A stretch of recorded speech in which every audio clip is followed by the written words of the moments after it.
Hello students, कैसे हैं आपको मैं आज ही कहना चाहूँगा कि वर्तमान में कोविड की प्रॉब्लम है, तो अपन को केयरफुली रहना है और अपने सगे संबंधियों को भी रखना है। कहीं भीड़ भाड़ में जाते हैं, मास्क का उपयोग करें। ओके, लापरवाही न बरतें, क्योंकि लापरवाही हानिकारक होती है। और आप जो है बायो के स्टूडेंट हैं, तो आप जो है इस इन्फेक्शन को बड़े तरीके से समझते हैं, इसलिए आपको ये ध्यान देना चाहिए। आप मेरे चैनल को सब्सक्राइब करें, लाइक करें, शेयर करें, बेल नोटिफिकेशन पे ऑन करें, जिससे अधिक से अधिक लोगों को फायदा मिले। ओके, देखिए बच्चों, आज जो है हमारी क्लास है आपके पहले चैप्टर में ही है, रिप्रोडक्शन इन ऑर्गेनिज्म में, है ना, जिसमें आप देखेंगे कि जीवन अवधि जिसको अपन लाइफ स्पान कहते हैं। तो देखिए जीवन अवधि क्या होती है, समझेंगे अपन कि जीवन अवधि क्या है। कि देखिए किसी जीव के जन्म से लेकर उसकी प्राकृतिक मृत्यु, किसी जीव के जन्म से लेकर उसकी प्राकृतिक मृत्यु तक के समय को या अवधि को जीवन अवधि कहते हैं। क्या कहेंगे बेटा? जीवन अवधि कहते हैं। लाइफ स्पान या जीवन अवधि क्या है? तो देखिए हमने बताया कि जीवन अवधि क्या है कि जैसे किसी जीव का जन्म हो रहा है, जन्म से लेकर उसकी प्राकृतिक मृत्यु होने तक का जो समय है, अवधि है ना, वो जो है क्या कहलाएगा? जीवन अवधि कहलाता है। अब आप जानते हैं कि प्रत्येक जीव का एक निश्चित जीवन काल होता है। जैसे उदाहरण के तौर पर अपन देखें तो मानव है, मानव की औसत जो है जीवन अवधि 70 वर्ष है। लेकिन जो सिकोया डेंड्रॉन एक अनावृतबीजीय पौधा है, कौन?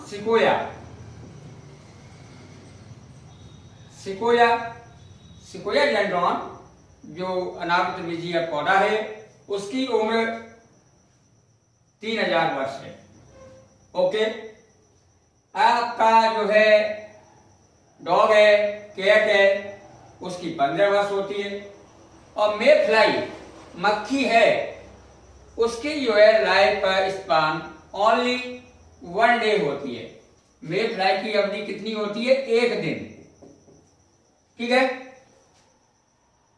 तो आपको ये बिल्कुल समझ में आना चाहिए कि जीवन अवधि क्या है कि किसी जीव के जन्म से लेकर उसकी प्राकृतिक मृत्यु होने तक का जो समय है, अवधि है, वो उसकी जीवन अवधि कहलाती है। अब देखिए किसी जीव की जीवन अवधि में अपन देखें तो उसमें कई अवस्थाएं होती हैं। अगला टॉपिक क्या है? जीवन अवधि की अवस्थाएं।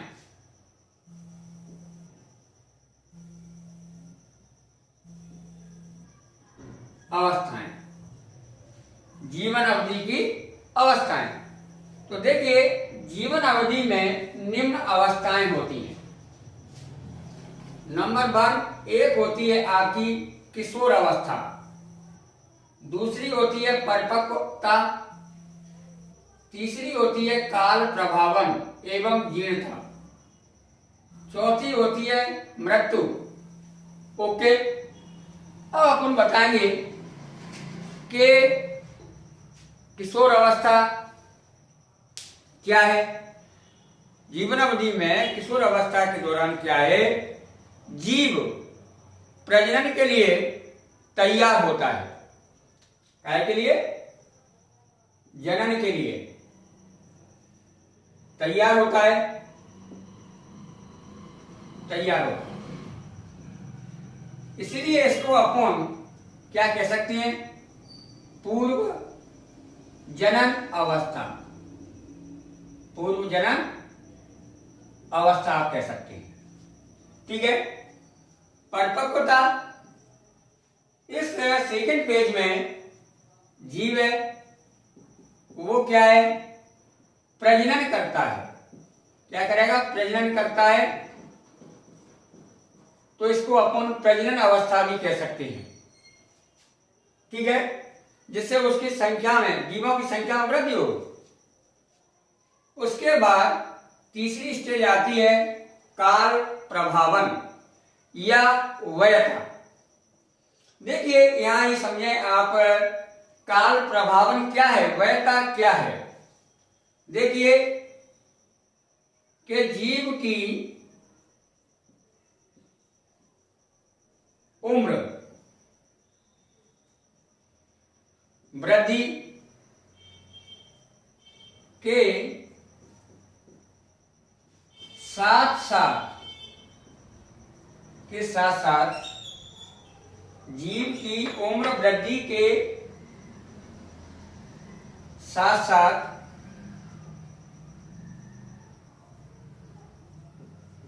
शरीर में होने वाली क्रमिक क्षय या ह्रास, डिजेनरेशन को अपन क्या कहेंगे बेटा, वयता या काल प्रभावन। अंग्रेजी में इसको अपन एजिंग कहते हैं। क्या कहेंगे? एजिंग कहते हैं। इसकी अंतिम अवस्था में, इसकी अंतिम अवस्था में जीव की मृत्यु हो जाती है। क्या हो जाती है बेटा? जीव की मृत्यु हो जाती है। और यहां आप ये भी समझें कि जीव विज्ञान की, जीव विज्ञान या बायोलॉजी, जिस शाखा में, जिस शाखा में या ब्रांच में वयता का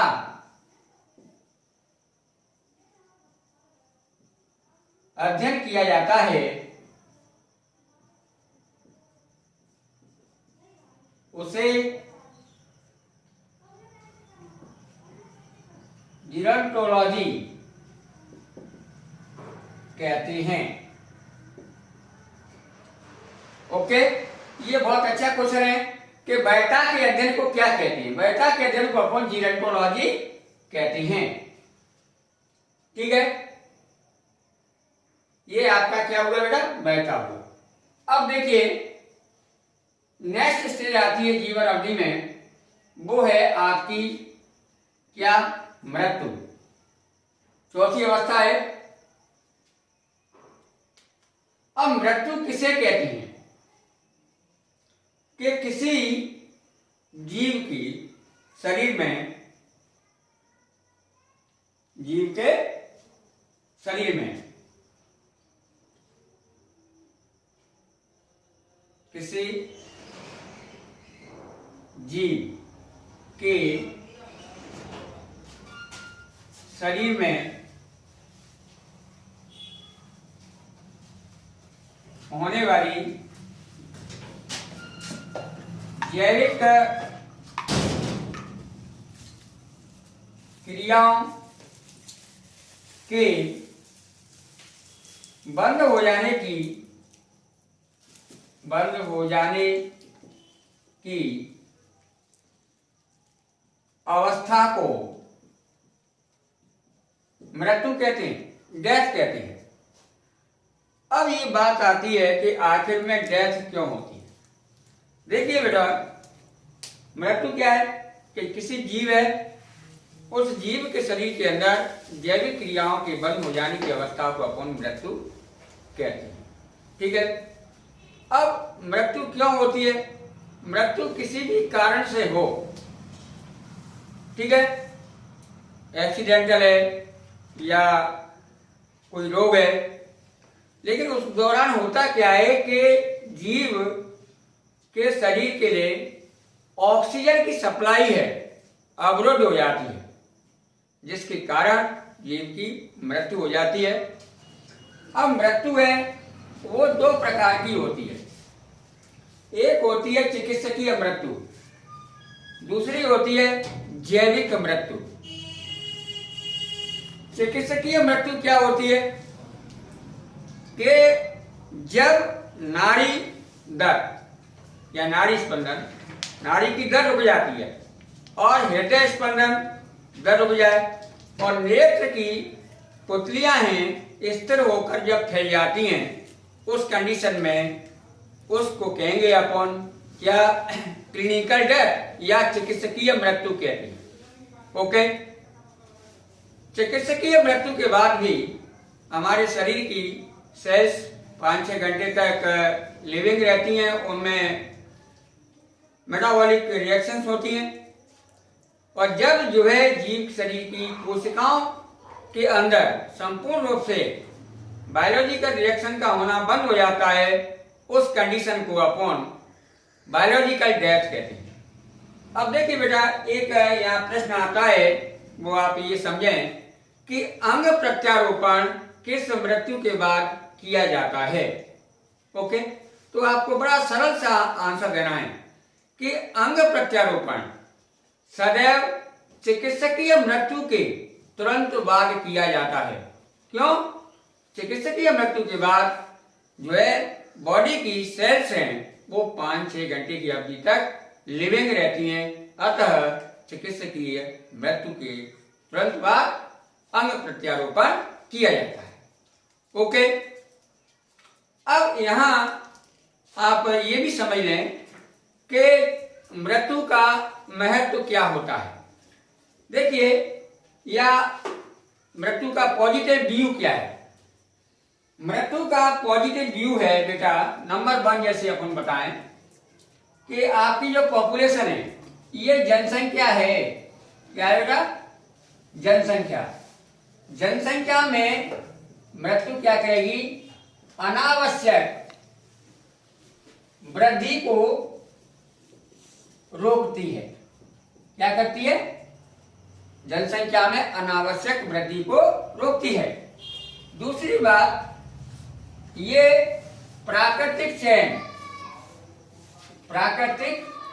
चयन या वरण में सहायक होती है। और नेक्स्ट पॉइंट है आपका वो ये कि कई जीवों के मृत शरीर से हमें आर्थिक महत्व की उत्पाद प्राप्त होती हैं। ठीक है। और नेक्स्ट आपका हो जाएगा मृत्यु की डेथ क्या है कि किसी जीव के शरीर में होने वाली जैविक क्रियाओं के बंद हो जाने की अवस्था को अपन मृत्यु कहते हैं। ठीक है। अब मृत्यु क्या है, 2 प्रकार की होती है। एक होती है चिकित्सकीय मृत्यु या क्लिनिकल डेथ। आपने अनुभव किया होगा, देखा होगा कि जब जो है चिकित्सक होता है वो आपकी नाड़ी स्पंदन और हृदय स्पंदन तथा को देखकर ये दोनों दर्द रुक जाती हैं और नेत्र की जो पुतलियां हैं वो इस तरह होकर खुल जाती है। उस कंडीशन में डॉक्टर्स कहता है कि आई एम सॉरी। तो ये कंडीशन जो है आपकी वो चिकित्सकीय मृत्यु कहलाएगी। और चिकित्सकीय मृत्यु के बाद भी हमारे शरीर की जो सेल्स हैं उनमें बायोलॉजिकल रिएक्शंस होती रहती है 5-6 घंटे तक।